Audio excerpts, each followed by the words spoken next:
Hey everybody, welcome to Mental Health Pulpit. Thanks for watching. Today we're going to be talking about the top 5 reasons every church should be using for talking about mental health. Stick around. We live in a pretty interesting time for mental health awareness. All over television now, a lot of schools are talking about mental health issues, and more frequently I'm seeing on social media the increased amount of people that are willing to say, hey, I need to address my mental health.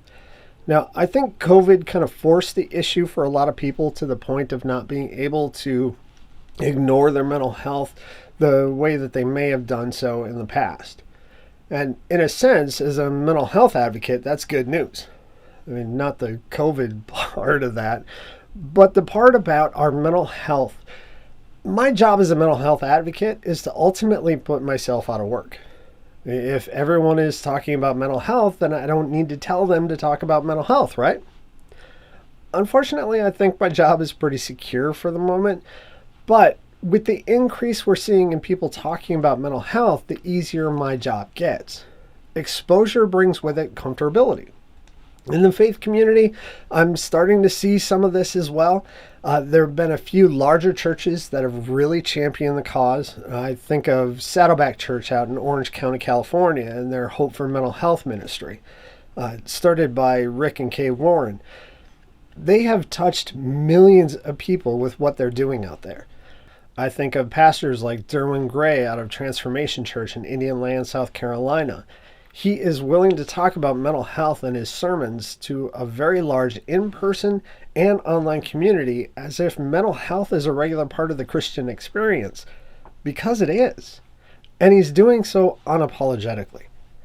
These are incredible ministries, and they're not the only ones. I do speaking events and have traveled all over the country to share at different churches and conferences, so I've seen the desire that many people have to address mental health in the church. It is out there. But as a whole, we do have room to grow. And change in this area is slow, unfortunately. Now, there are a lot of different reasons for why that is, and I'll talk about those in a future video, but many of them I really do get. I understand them. But keep in mind, I'm not saying we should dispense with the sharing of the gospel because mental health is more important. I'm not going to tell you how often to do it. I mean, well, not in this video anyway. I'm just going to state the reasons why we should do it. In my opinion, the number one reason we should be making mental health an issue in the church is because mental health is already an issue in the church. I'm not going to get into a ton of stats on this, but ultimately there is one we do need to cover. And that's 1 in 5 people are experiencing a diagnosable mental health struggle right now. If 20% of people in our church walked in each Sunday and said, I'm really struggling with my mental health, and then the people that they know that are in their lives say, so-and-so who I care about is struggling, and I want to know how to best love them, care for them, support them. If everybody said that out loud, what a difference that would make in our conversations. The only thing that is missing in many churches is the talk about it out loud part. We're still struggling. We still have people in our churches that have a mental health struggle, are affected by somebody else who has a mental health struggle, people that they care about, that they love, that they don't know how to navigate the situation. And there is hope available, but we're not talking about it. Not to mention all the people that are outside the church that won't return to the church because they're worried that if they came in and started talking about their mental health, that they would be judged. And that's kind of the reputation that we have in a lot of places. So it's here, it's real. We need to talk about it. Number 2, prayer doesn't always fix every issue in this life. Now, hear me out on this. Okay, don't get me wrong. I'm a strong advocate of prayer, and I believe it is one of the core values of our faith. I mean, we need to be talking to God. We need to be going to Him with our requests, with our struggles, with our praises. Prayer is important. I mean, just read my book. You'll see in a lot of ways I'm only alive because of prayer. I believe that. What I'm saying is, just because we pray for something doesn't mean we will always get exactly what we're praying for. I can pray for God to heal me, but that doesn't mean that He necessarily is going to. We got to remember that God is not some cosmic vending machine waiting in the clouds to give us whatever it is that we ask for. I mean, if that were true, I'd have a Lamborghini and a house on the shore in Newport Beach, California. Then, even if I did, I'd ultimately be asking for more stuff. And if He gave me everything that I wanted, aside from just the nice stuff, places like pediatric cancer wards wouldn't be necessary. No matter how pure our motives are, sometimes God has a different reason for allowing things to happen. I have begged and pleaded with God to fix my brain. I will continue to pray. But while I pray, there are other things that God says I can do to address my mental health. So I'm going to do that too.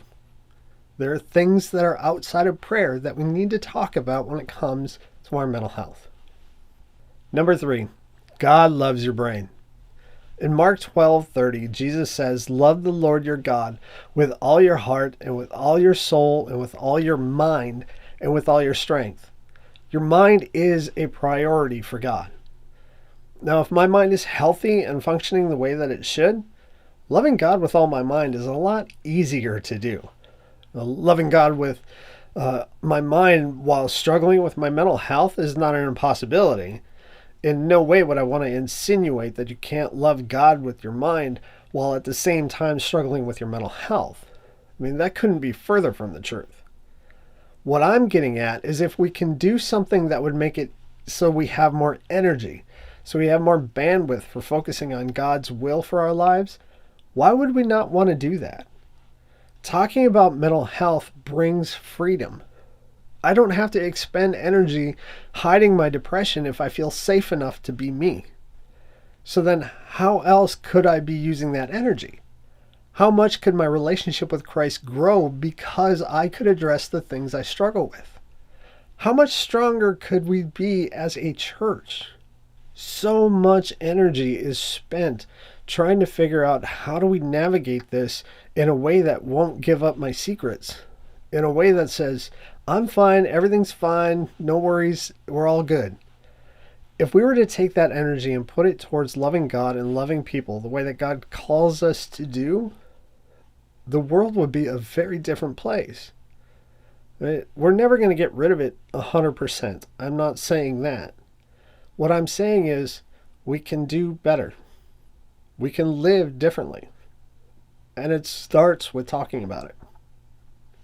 Which brings us to number 4. We are supposed to be in community. God designed us to be in community with each other. That is why He created man and women and didn't just stop at Adam. That's why Jesus surrounded Himself with disciples and had a small group He was closest to. That's why churches don't have a weekly attendance of 1. Yeah, I would hope not. Otherwise, that's just you hanging out. That's not right. Anyway, God tells us to love one another. But we can't do that as well as we could if we can't share this part of ourselves with each other. Now, I'm not saying we have to tell everyone everything about ourselves all the time. I mean, that would be a bit much. And I absolutely believe in setting clear and healthy boundaries. What I would love to see is a culture in our faith community that says, if I'm struggling with something, I can talk about it and I won't be judged. Shame and the stigma that surrounds mental health creates isolation. A person isn't going to reach out a person isn't going to reach out for support if they feel unsafe. It just doesn't happen. And if a person feels unsafe, they will put up some sort of protection around themselves. Usually in this context, that means pretending everything is okay. If I'm okay, then nobody is going to ask questions. If nobody's asking questions, then I'm not vulnerable. But keeping everyone at a distance is exactly the opposite of being in a community. A healthy community is interdependent. We rely on each other to meet our emotional or physical needs. And not just for the hard stuff. Now, I want people I can celebrate the victories with too. Like grocery stores. I like to celebrate victories at the grocery store. And I'm not talking about double coupon day. Yes, I know it seems random, but go with me here for a second. When I go into a grocery store, a couple of things happen almost immediately. My pulse goes up, I become edgy, I want to get out of the store as fast as I can. My goal becomes go in, get what I need, get out as fast as I can. Now, there are a couple of reasons for that. The environment is overwhelming. I'm in a large building. There's music playing. The setup is like a maze. The lighting is fluorescent, so it's hard and intrusive. From the moment I walk in the door, I'm faced with advertisements and product placement. I have thousands of products all screaming at me to buy them. If you put one of those cardboard display things up in front of me, in front of one of the categories of things that I'm looking for, forget it. I won't buy it. Any of it. Sorry, hon, we don't get ketchup this week. Imagine walking through a grocery store with an entire preschool, and they all have questions, and they all have to go to the bathroom at the same time. And that's kind of how I feel. I have literally left groceries in the middle of an aisle and walked out because I couldn't make it to the register before I was in a full-out panic attack. So if I can make it through the grocery store and not have any problems, that is reason to celebrate. I want people to celebrate that with me. But if you don't know that I have an anxiety disorder, me saying I made it through the grocery store isn't exciting. It's weird. For a community to be at its best, it must be authentic. And lastly, number 5, people are dying. The majority of people who struggle with their mental health will never be at risk for suicide. I mean, that's a common misconception, is that like depression means suicidal. It doesn't. But at the same time, globally, 800,000 people die by suicide every year. That's one death every 40 seconds. And there are millions of people who are seriously considering it right now. Mental health is not just some trendy topic people are bringing up as some sort of social justice bandwagon thing. For many, this is literally life or death. Now, I'm not a person who believes that suicide is 100% preventable. I wish it were. But I can tell you, as someone who has tried to die by suicide, I never actually wanted to die. I just didn't know how to keep on living. The faith community is set up to be the single largest force for hope in the world. Billions of people around the world come together every week in community with each other under the umbrella of faith, holding virtually unlimited manpower and resources. If we understood the opportunity we have to help each other and the world around us to see that it is in fact possible to live life, not just try to somehow survive it, think of the lives that we could change. Think of the lives that we could save. In reality, though, most churches, they'll say that if someone came into their building and told someone they were considering suicide, they wouldn't know what to do. We don't know what to do because we don't talk about it. Now, if you want to talk about mental health but aren't sure where to start, we want to make sure that you have resources that are available to help you out.